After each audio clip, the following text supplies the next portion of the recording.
What's up, everybody? It's your boy Scoop Dog, and man, we need to talk about this last episode of Peacemaker, like a Keith in the night. This was one of the most emotionally heaviest episodes we've had yet, and it's all about the build-up to this gut punch.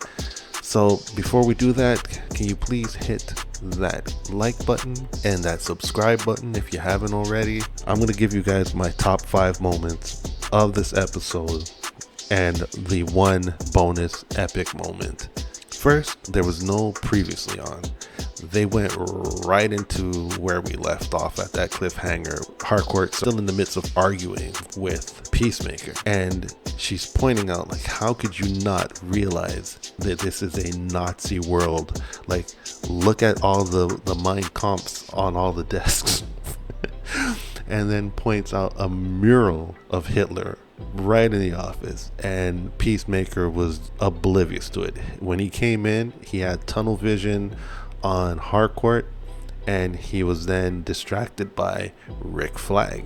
So a guy like him, I could see how he would miss all these signs. So that was my first moment. Second moment, Vigilante explains to Vigilante that the Nazis won World War II. So he gives a nice quick breakdown of everything and why he fights for justice. And it's kind of setting up more of this misconception that plays a big part in this episode. This episode was mainly about accountability and misconceptions. So that was one of the key connections to misconception. Then my third favorite moment was when Leota was running for her life. I felt exhausted for her when she jumped over the fence and cut through the backyard, swam through a pool just to get away faster. You felt her exhaustion. And then out of nowhere, we totally forgot that Judo Master had crossed over into this universe. And I'm glad that they didn't bring him up in the last episode so that we really forgot he was there. Because when he came out to save Leota, I was so happy.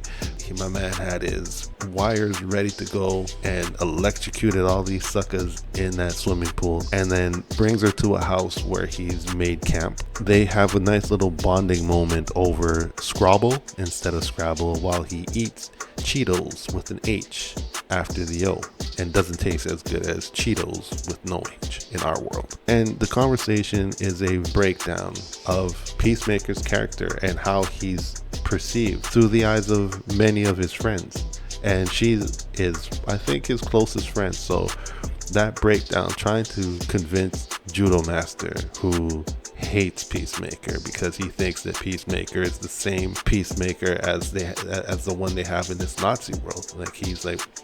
He says, what makes you think he's so different from this Peacemaker? And Leota gives him a really nice breakdown. So I think moving forward, they're going to be more of the working on each other's side. I think they're going to be on each other's side, but Judo Master cannot just be your friend. There has to be insults. That's how he shows that he likes you. So we have that moment. And then we have Vigilante showing up super late to help Leota. I thought they were going to be the ones to rescue her, but they don't find her until the middle of the night. They're all hiding in the bushes outside of Peacemaker's father's house, and the police are there. They have everything surrounded. This comes after the dad and Keith rescued Peacemaker and Harcourt from the police earlier in the day by killing 15 cops, because they don't want the police or Argus to figure out that they own a interdimensional portal, right? So by any means necessary, they had to cover it up. So now Leota, Judo Master, and Vigilante are trying to figure out how are they going to get in. And Vigilante is not happy to see Judo Maker. So because this Vigilante is not happy, the other Vigilante is not happy, and that's his enemy. The enemy of my doppelganger is my enemy. And the insults that these three hurtle back at each other.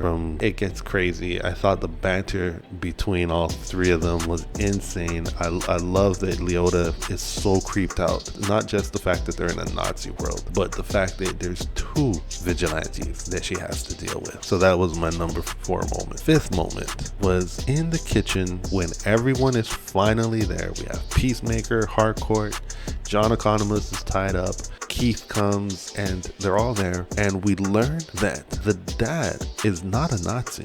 Matter of fact, he tried to raise his boys to not think that way, but apparently Keith, as we've seen him chasing Leota, he's a Nazi, and apparently Peacemaker was the same way, and that's why they bonded so well. The fact that they were one and the same, and it's the dad who was trying to be the balance between them, like trying to keep them good instead of being part of this Nazi crap.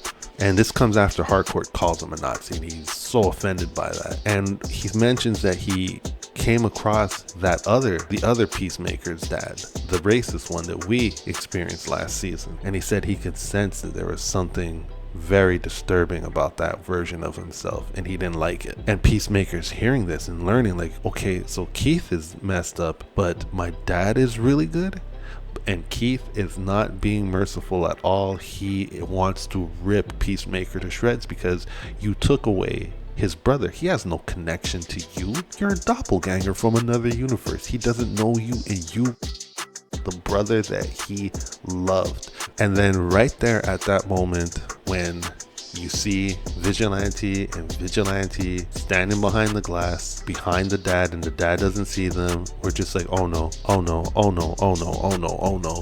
Vigilante busts through the glass, tackles the dad, and starts stabbing the man like repeatedly in the neck. He doesn't make it. And then Keith goes off, tries to kill them. It's this big fight breaks out, and it's just a mess. I felt so horrible because it was like the dad is giving this speech about how he can't fight a level of evil like the Nazis, but what he can handle are monsters and robbers and murderers. You know, he can handle that. But just to say that it's easier to fight a kaiju than it is these Nazis, that was really heavy. And then my epic moment goes to when, while they're trying to escape, Keith breaks through the wall, tackles Peacemaker, and the gang turns back, jumps on Keith, and just starts tearing into him. So as this is happening, Peacemaker is watching, and he's reflecting on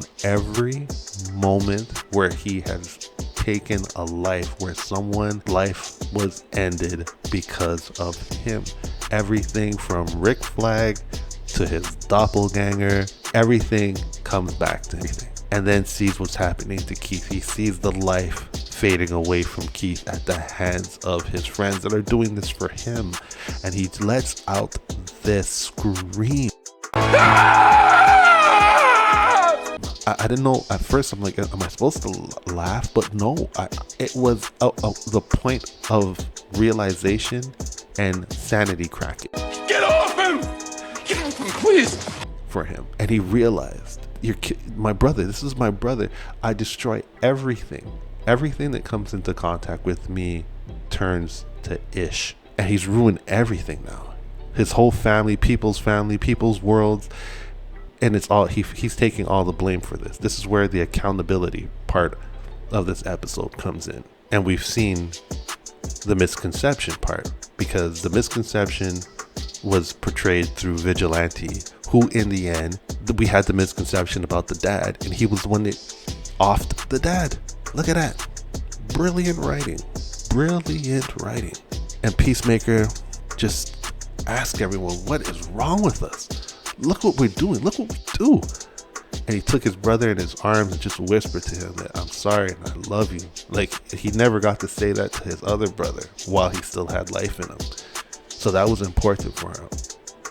And then they take off, and right before, now they get Peacemaker out, and right before Harcourt was about to end Keith's life without Peacemaker knowing, just to show you that after that speech that he gave, it still didn't register in her mind to like let this man live. We've destroyed enough.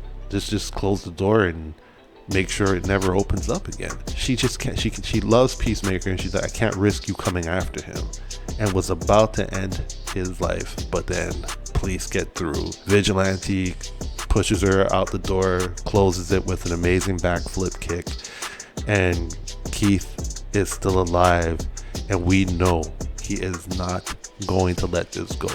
So this sets us up now for an amazing finale. Peacemaker has turned himself over to Argus and the portal as well.